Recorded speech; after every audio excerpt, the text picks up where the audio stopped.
Number 1. The cave that became a tomb. On November 24, 2009, a 26-year-old medical student and father named John Edward Jones entered the Nutty Putty cave in Utah. It was a welcome home trip for Thanksgiving. He, his brother, and 9 others entered the popular cave system, known for its tight, clay-filled passages. The cave's name came from the soft, putty-like clay that lined its walls, the same clay that would later prove fatal. The cave had a reputation. It was so dangerous with so many rescues that it had been shut down in 2004. In a disastrous decision, it had been reopened just 6 months before John's visit under a new management system that required online reservations to prevent overcrowding. John decided to find a tight passage known as the birth canal. He wriggled headfirst into a narrow fissure, pushing himself forward.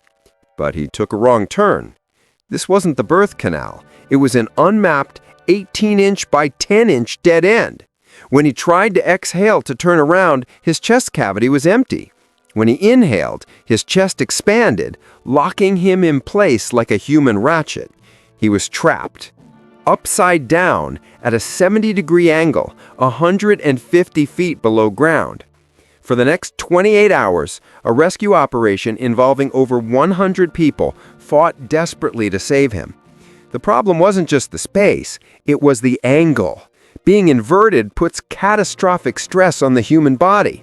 The heart isn't designed to pump blood against gravity from the lower extremities, and it struggles to pump blood out of the brain. His organs were slowly failing, filling with fluid. Rescuers set up a complex rope and pulley system, drilling anchors into the soft, unstable cave walls. At one point, they managed to pull him up several feet, a moment of agonizing hope. Then, one of the pulley anchors, drilled into that soft, nutty putty play, ripped free. The lead rescuer was struck by the failed equipment, and John Jones fell back into the crevice even deeper than before. It was a catastrophic failure. After 28 hours, with his heart enduring unimaginable strain, John Jones was pronounced dead. The cave was too dangerous to retrieve his body. The decision was made to seal it forever. Today, the Nutty Putty Cave is filled with concrete. It is his permanent grave, a memorial to one wrong turn, and the entire cave system is now banned to everyone forever. Number 2. The man who made billions take off their shoes. Before December 2001, airport security was a breeze. You kept your shoes on, brought your water bottle, and could often walk to the gate with non-flying family. Then came Richard Reed. What's baffling about Reed isn't his malice, but his spectacular incompetence, which by sheer bad luck changed the world. Reed was a petty criminal who converted to extremism in prison. He was not a lone wolf. He was the clumsy tool of a sophisticated Al-Qaeda cell in Paris. On December 29, 2001, he tried to board a flight from Paris to Miami. He looked so suspicious with his messy hair and no checked luggage and paid in cash that he was pulled aside for extra screening. He was questioned for hours, and finally the airline turned him away. He was told to come back tomorrow. He did. The next day, he put on the exact same shoes, now packed with TAPT, a volatile homemade explosive, and tried again. This time, they let him on. During the flight, passengers complained of a smoke smell. A flight attendant found Reed hunched over, trying to fire a fuse connected to his sneaker. His first attempt failed. The explosives were damp, likely from his own sweat during the previous day's interrogation. He tried again. A flight attendant, Irma Moutardier, grabbed his arm. Reed bit her hand. As he struggled, passengers piled on. One, a 6'4" man, helped tie Reed up with their own belts and headset cords. 2 doctors on board administered a sedative from the plane's medical kit. The shoe bomb itself was a forensic goldmine of failure. Investigators found palm prints and several hairs on the explosive device, none of which belonged to Richard Reed. They belonged to his bomb maker, who was never identified. Reed's one failed, bumbling attempt, which he was given a 24-hour warning to abort, was enough. The what if was so terrifying that the entire global travel industry was remade. The shoe bomber is why billions of people for decades to come have to shuffle through security in their socks. Number 3. The man who broke the Price is Right. On December 16, 2008, the studio audience of The Price is Right watched something that had never happened in the show's 36-year history. A contestant named Terry Knies, a 60-year-old weatherman, made it to the final showcase. The prize package was a karaoke machine, a pool table, and a 16-foot camper. Terry, looking calm, made his bid, $23,743. Host Drew Carey read the actual retail price, $23,743. A perfect bid. The audience went wild, but Carey's smile vanished. He thought the show was being rigged. The tape was stopped. Producers swarmed the floor. The studio went from celebration to investigation. But Terry Knies hadn't cheated. He had just memorized the show. Well, he hadn't. The real story isn't about Terry. It's about a man in the audience named Ted Slauson. Ted was a Price is Right superfan. For decades, he had watched, recorded, and cataloged every prize. He built a database. He knew the price of every car, every dinette set, every tube of toothpaste. He realized the show was lazy, constantly reciting the same prizes at the same prices. He'd been attending tapings for years, shouting out the correct prices to contestants. The producers hated him. They tried to ban him, but he just came in disguise. On this day, his friend Terry got on stage. Ted signaled the bids for every item, getting Terry all the way to the showcase. When the final prize was revealed, Ted, from the audience, held up 3 fingers for $23,000 and then flashed 743. Terry just repeated it. The producers were furious. They had been beaten at their own game. After that day, The Price is Right was banned from its own laziness. They retired countless prizes, diversified their vendors, and began using a new system to randomize prices, often adding a few dollars to throw off superfans. One man's obsessive-compulsive love for the game forced an entire production to fundamentally and permanently change how it operated. Number 4. The man who killed the satisfaction guarantee. For 106 years, LL Bean was built on a simple ironclad promise, the 100% satisfaction guarantee. Instituted by Leon Leonwood Bean himself in 1912, it meant you could return anything, at any time, for any reason. Dog chewed your 10-year-old boots? Send them back. Your 20-year-old jacket finally ripped? Full refund. It was a legendary policy that built one of the most trusted brands in the world. And then, in 2018, it was gone. The company announced a new policy, 1 year for returns, with proof of purchase. Why? The company blamed a small but growing number of customers who were treating the guarantee not as a promise, but as a lifetime free replacement program. While the company didn't name one person, the media and irate customers found their poster child, the thrift store flipper. This wasn't just one guy, but a new breed of exploiter. People would scour yard sales and thrift stores, buy old battered LL Bean products for pennies, and then return them for a full retail price cash refund. It became a side hustle. One man reportedly made over $50,000. Customers would show up with garbage bags full of decades-old worn-out gear they hadn't even purchased themselves and demand cash. This exploitation was costing LL Bean $250 million a year. The system was hemorrhaging. The company was faced with a choice: raise its prices significantly for all its honest customers or end the policy that was being abused. They chose the latter. Because a few people saw a 106-year-old promise as a loophole to be exploited, one of the greatest return policies in retail history was banned forever. Number 5. The day 1.5 million balloons killed 2 people. On September 27, 1986, the city of Cleveland was ready to do something spectacular. To raise money for the United Way and to break a world record, volunteers spent months inflating 1.5 million balloons.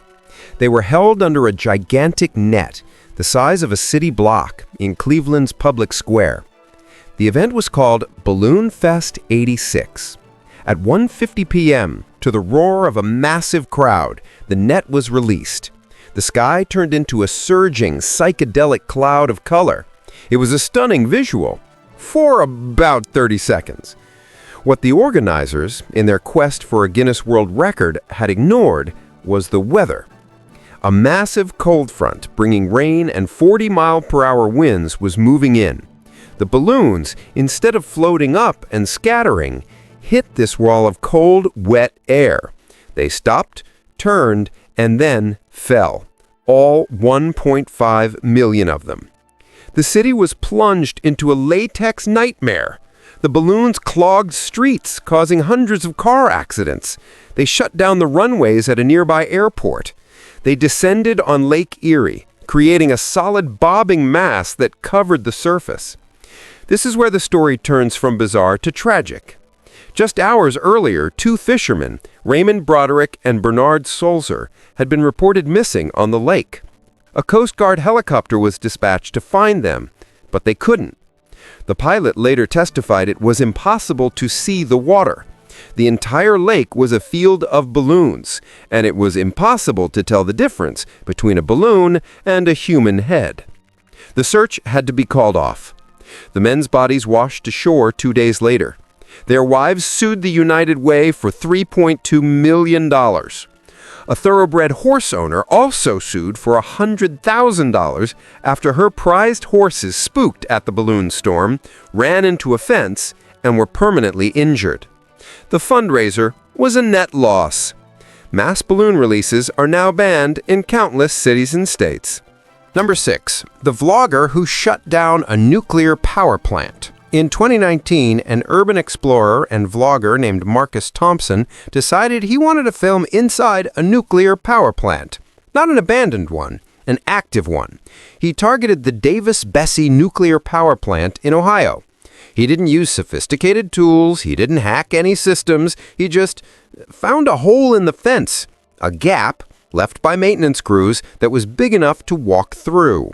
For the next 5 hours, Marcus wandered around the owner-controlled area of the facility, filming his adventure for his tiny YouTube channel. He triggered several silent alarms, but security was so lax, no one responded. He got within feet of secure buildings, filming sensitive equipment and security layouts. He was only caught when he finally left and a security officer, happening to be in the right place, spotted him exiting the same hole. When the plant's leadership and the Nuclear Regulatory Commission, NRC, saw his footage, they were horrified. Thompson wasn't just a trespasser, he was a walking, talking, live-streaming advertisement of their total incompetence. He had exposed a critical failure in the security of a facility that could, if compromised, become a radiological disaster. The fallout was immediate. The NRC launched a special inspection, forcing the Davis-Besse nuclear power plant into a humiliating and expensive security overhaul. But it didn't stop there. Thompson's little vlog triggered a nationwide directive. The NRC forced every single nuclear power plant in the United States to reevaluate its security perimeter, its owner-controlled zones, and its response to breaches. Because one guy with a camera wanted some cool footage, the entire multi-billion-dollar nuclear industry had to admit its fences were a joke and permanently change its security posture. Number 7. The man who cost the NFL millions by dunking. For decades, the Goalpost dunk was an iconic, harmless NFL celebration. A big tight end or receiver would score a touchdown and slam the ball over the crossbar. It was a show of dominance. Then came Jimmy Graham. The 6'7", 265-pound tight end for the New Orleans Saints didn't just dunk the ball, he tried to break the goalpost. He would leap, grab the crossbar with his full weight, and violently shake the entire structure back and forth. Stadium crews would have to run out and re-level the posts, which are precision instruments. The league told him to stop. He didn't. The breaking point came in a 2013 primetime game against the Atlanta Falcons. Graham scored and performed such a violent dunk that he bent the goalpost. The game, which was being broadcast live to millions, had to be stopped for 20 minutes while stadium staff brought out ladders and levels to fix it. This wasn't just an annoyance. A 20-minute delay in a primetime broadcast is an economic catastrophe. Advertisers pay hundreds of thousands of dollars for 30-second slots, all timed to the second. A massive, unplanned delay throws off the entire broadcast, infuriates advertisers, and violates contracts. The NFL, a league built on television revenue, had a multi-million-dollar problem. In 2014, they officially banned the goalpost dunk, creating the Jimmy Graham rule. Any player dunking would receive a 15-yard, unsportsmanlike conduct penalty and a hefty fine. Graham himself was fined $30,000 for dunking twice in a preseason game after the ban was announced. One man's refusal to stop celebrating ruined one of the most iconic moves in the sport. Number 8. The Archaeologist who banned metal detectors. The city of Richland, Washington is a unique place. It sits on the banks of the Columbia River, land that is sacred to the Wanapum, Yakama, and Umatilla Native American tribes. It's also adjacent to the Hanford site, the decommissioned nuclear production complex that was a core part of the Manhattan Project. The city's parks are therefore a minefield of priceless archaeological and historical artifacts. For years, responsible hobbyists in the local metal detecting club worked with the city, following strict rules to preserve this history. Then, one man decided the rules didn't apply to him. This unnamed treasure hunter wasn't looking for lost change. He was, in the words of the city, performing unauthorized archaeology. He treated the public parks as his personal dig site. He dug massive, destructive holes near historical markers and under protected trees, ripping up priceless artifacts.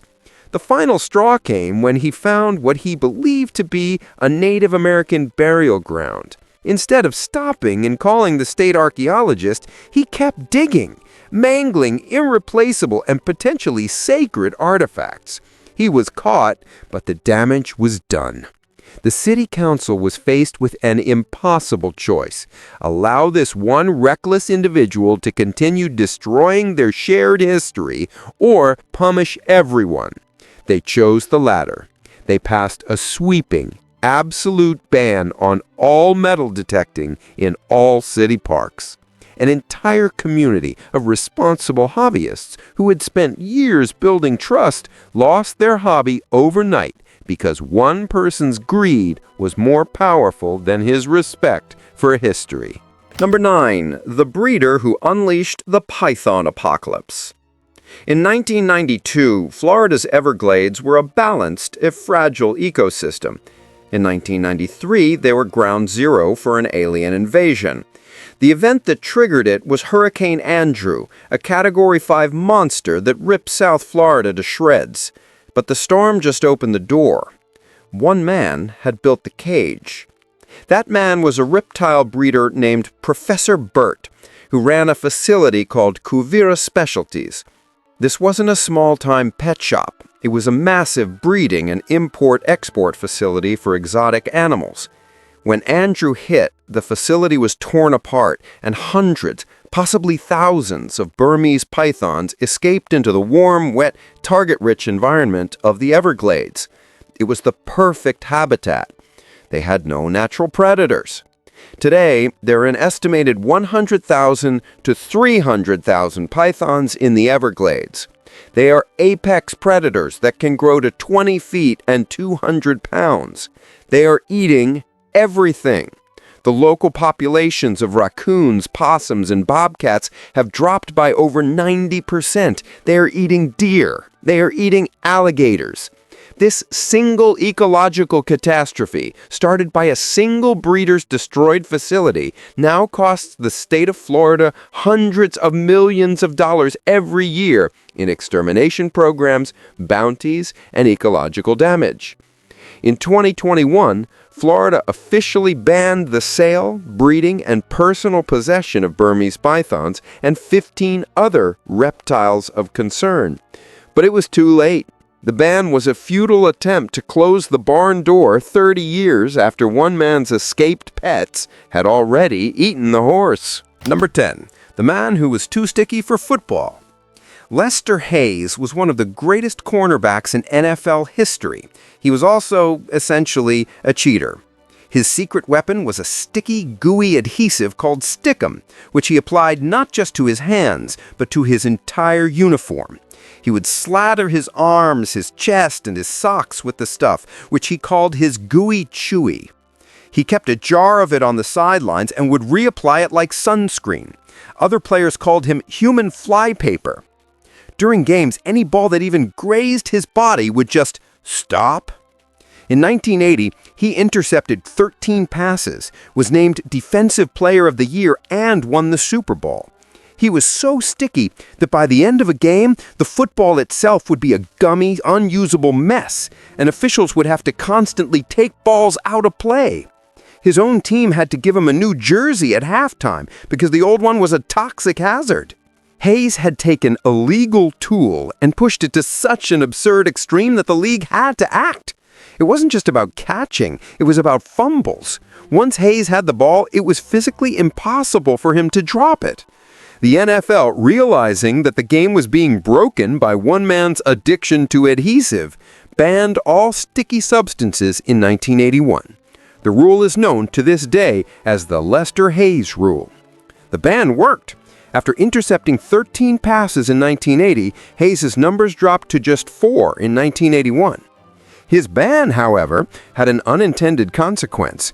It directly spurred the creation of the modern, tacky, high-grip receiver glove, an entire industry born from one man being too sticky to ignore. Number 11, the typo that slandered a man as Patient Zero. For decades, the story of AIDS in North America had a clear villain, Gaëtan Dugas. He was a French-Canadian flight attendant, portrayed as a handsome, sociopathic patient zero who knowingly and maliciously spread the virus across the continent.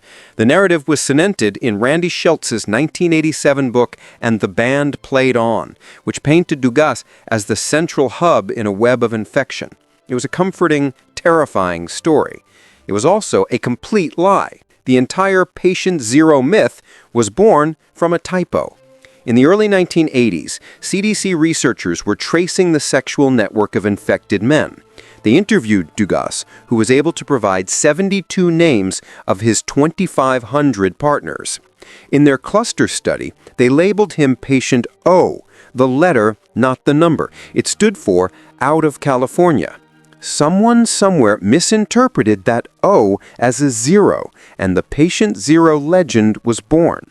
Schultz's book, based on this misunderstanding, turned him into a monster. For decades, one man was blamed for an entire epidemic. The ban was social. Dugas was posthumously slandered, his family shamed, and the public's understanding of the virus was dangerously distorted.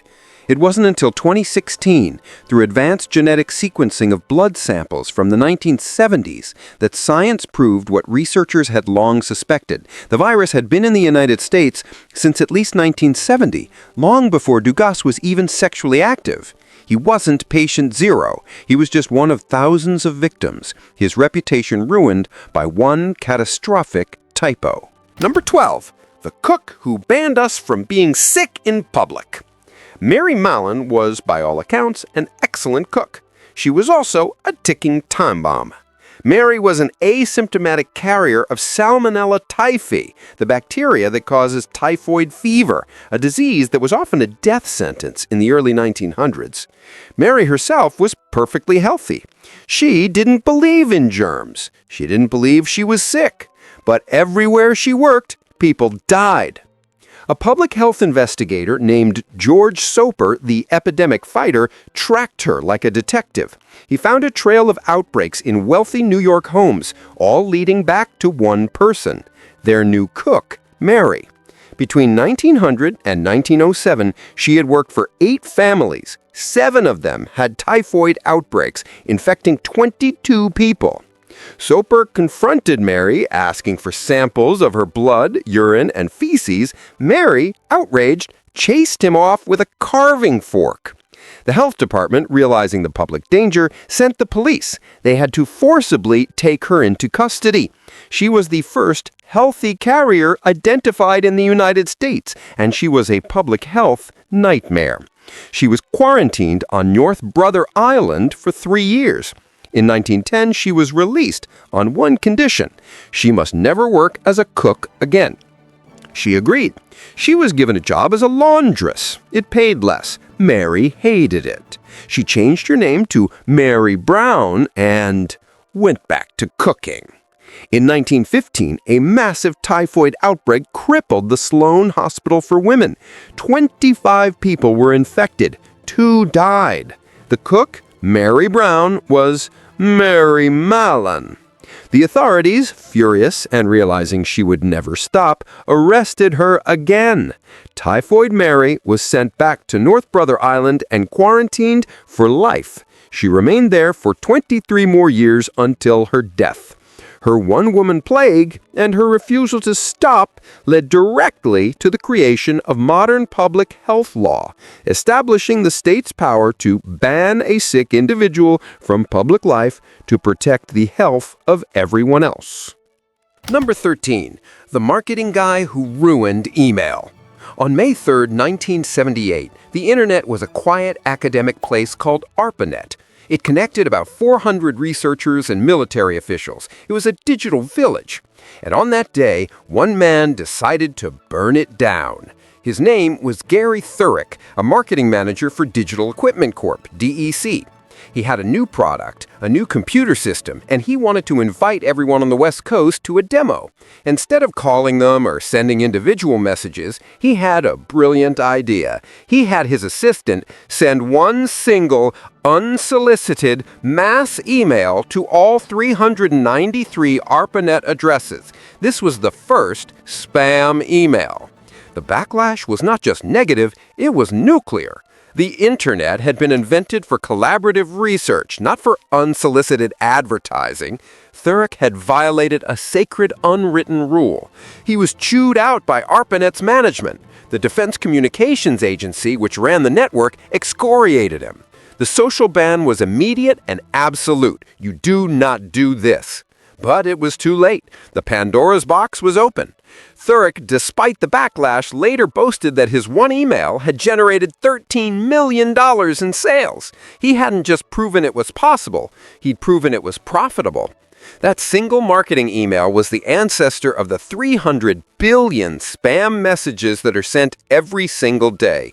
Every junk mail filter, every report spam button, and the multi-billion-dollar email security industry all exist because one guy wanted to sell some computers and ruined a new form of communication for everyone. Number 14. The teen who invented Affluenza. On June 15, 2013, 16-year-old Ethan Couch stole beer from a Walmart, loaded 7 friends into his father's massive Ford F-350 truck, and got on the highway. He was going 70 miles per hour in a 40-mile-per-hour zone with a blood alcohol level 3 times the adult legal limit and Valium in his system. He plowed into a group of people helping a stranded motorist. 4 people were killed. It was an open and shut case of intoxicated manslaughter. The prosecution asked for 20 years in prison. And then the defense rolled out a strategy that would make the entire country sick. A psychologist named G. Dick Miller testified that Couch wasn't truly responsible for his actions. He was, Miller argued, a victim of affluenza. His wealthy, dysfunctional parents had given him so much and coddled him so completely that he had no concept of consequences. He didn't understand that his actions could hurt people. He was, in effect, too rich to know right from wrong. In a decision that shocked the nation, Judge Jean Boyd agreed. She sentenced Couch to 10 years of probation and time in a luxury rehab facility. No jail time. The public and legal backlash was seismic. Affluenza became a national punchline for a broken justice system. While it's not a real legal defense, the case ruined the perception of equal justice. In direct response to the public outrage, Texas lawmakers passed new laws to get tough on juvenile offenders, making it harder for other teens to get probation. One spoiled teenager's horrific crime and his even more horrific defense ended up banning the very leniency he was given. Number 15. The man who poisoned the sky twice. If there was one person who held a contest to ruin the 20th century, Thomas Midgley Jr. would win first and second place. He was a brilliant chemical engineer at General Motors. In the 1920s, he was given a problem. Car engines made a knocking sound. He methodically tested additives until he found a solution: tetraethyl lead. He created leaded gasoline. In the process, he contracted severe lead poisoning. The factory workers producing it got so sick they hallucinated, went insane, and died. Midgley knew how dangerous it was. He held a press conference where he poured the leaded gasoline over his hands and inhaled its fumes for 60 seconds, claiming it was perfectly safe, all while hiding his own debilitating illness. His invention worked. It also spent the next 70 years pumping microparticles of a potent neurotoxin into the air of every city on Earth, poisoning the brains of billions of children and, according to many sociologists, directly causing the massive violent crime wave of the late 20th century.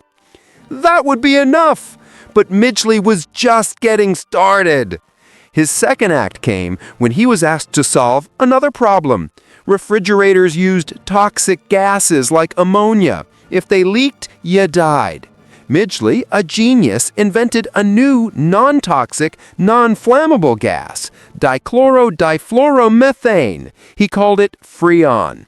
It was the first CFC. It was a miracle. It was used in every fridge, every air conditioner, every aerosol can for 50 years. It also, as we later discovered, was light enough to float into the stratosphere, where it systematically ate the ozone layer, opening a continent-sized hole that exposed the planet to cancer-causing radiation. Leaded gas and Freon. One man is responsible for two of the most devastating environmental disasters in human history. His inventions are now banned worldwide. In a final dark irony, Midgley, disabled from polio, invented a pulley system to get himself out of bed. In 1944, he became entangled in the ropes and was strangled to death by his own invention.